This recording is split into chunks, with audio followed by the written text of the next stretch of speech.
Hi everyone, back again.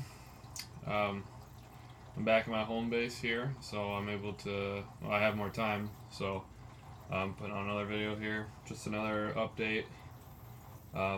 Still working on the Portuguese, um, doing some of the officers and the flag bearers, as well as the drummer. Um, yeah, working on the flagpoles right now. So these are the warlord Portuguese, and in them you get these tiny little wires that are supposed to be the flagpoles. Here's one of them. And I just think they are just way too small, especially holding a flag of that magnitude.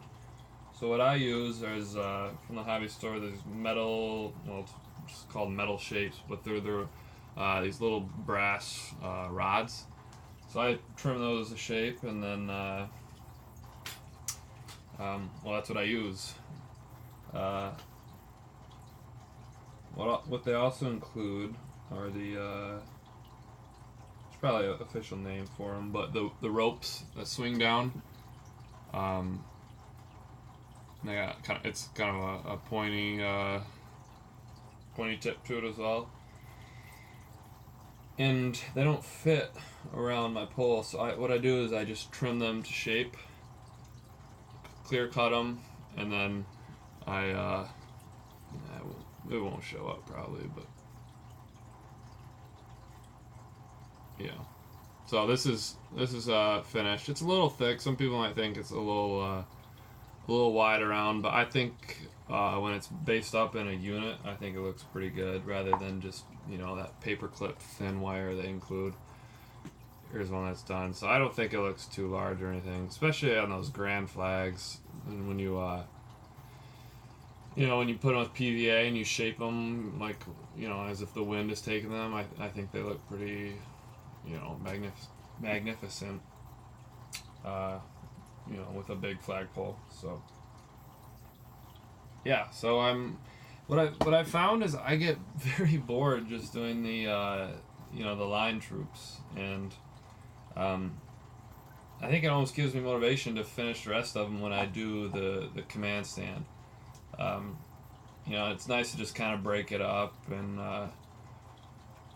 yeah. So because how I do it is I definitely paint different than other people. I like to do like a stand of four, where some people do the entire regiment and they will do like all trousers, or all canteens one day, or I just can't do that. I don't know why, but that's how I painted. So yeah, what I'm also thinking about doing today is just doing like a paint guide. Either a British line or a Portuguese line, but just rolling the camera, and as I paint one up from start to finish, just because Napoleonics are to a beginner, and even as an American, where we're all American Civil War, Revolutionary War, even sometimes War of 1812, but I mean sometimes it's hard to find sources, and especially when I'm doing these Portuguese.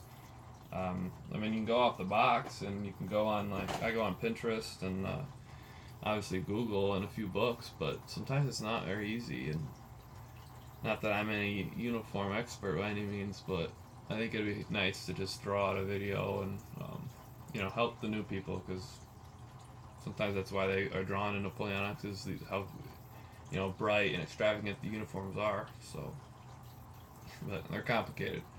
So yeah, that's the update. Just painting Portuguese when I have time, and yeah, it's hot as heck here. 94 degrees Fahrenheit. I'm in Michigan, just quite north. In perspective of the United States as a whole, so it's hot, but I'm painting because I have time. So thanks for tuning in. Cheers, guys. Bye bye.